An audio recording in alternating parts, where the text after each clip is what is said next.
SSC ও সমমানের পরীক্ষায় কৃতিত্বের স্বাক্ষর রেখে প্রায় ১৭ লাখ শিক্ষার্থী এখন একাদশ শ্রেণীতে ভর্তি প্রক্রিয়ায় ব্যস্ত। রোববার সকাল থেকেই সারা দেশের ১১টি শিক্ষা বোর্ডের অধীনস্থ বিভিন্ন কলেজে ১৫০ টাকা ফি দিয়ে আবেদন শুরু হয়। পছন্দের তালিকায় থাকছে সর্বনিম্ন ৫ থেকে সর্বোচ্চ ১০টি কলেজ।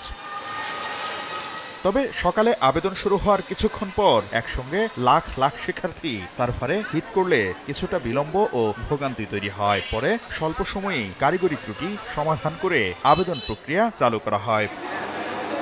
ভর্তির আবেদন চলবে ১১ জুন পর্যন্ত। ২৫ জুলাই পর্যন্ত চলবে ভর্তি প্রক্রিয়া। সবশেষ ৩০ জুলাই শুরু হবে একাদশ শ্রেণীর ক্লাস। এবার রাজধানী ও মহানগরের ভালো ফলাফল করা কলেজগুলোকে পছন্দের তালিকায় শীর্ষে রাখছেন শিক্ষার্থীরা। আবেদন করছি, খুবই সহজ প্রক্রিয়া হচ্ছে। ভালো লাগতেছে, এক জায়গা থেকে আরেক জায়গায় আসবো, লেখাপড়া করব।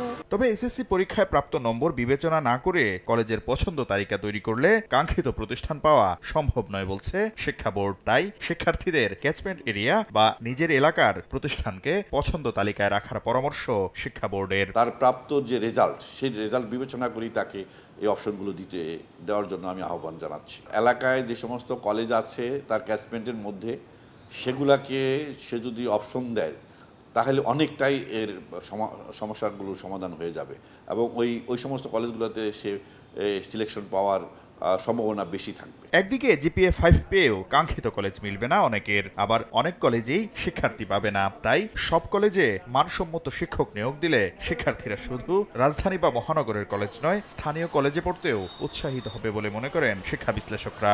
যে জায়গায় প্রয়োজন আমাদের লোক, সেই জায়গায় আমরা লোক পাচ্ছি না, আর যেখানে আমাদের লোক প্রয়োজন নাই সেখানে আমাদের অতিরিক্ত শিক্ষার ভিতর থেকে প্রোডাকশনটা বেশি আসছে। ক্যাচমেন্ট এরিয়া ভিত্তিক ভর্তি প্রক্রিয়া চালু করলে এই প্রবলেমটা কিছুটা সমাধান হয়ে আসবে। এবারও Notre Dame college, Holy Cross college, Saint Joseph ও সেন্ট গ্রেগরিজ কলেজ নিজস্ব ভর্তি পরীক্ষার মাধ্যমে শিক্ষার্থী ভর্তি করছে।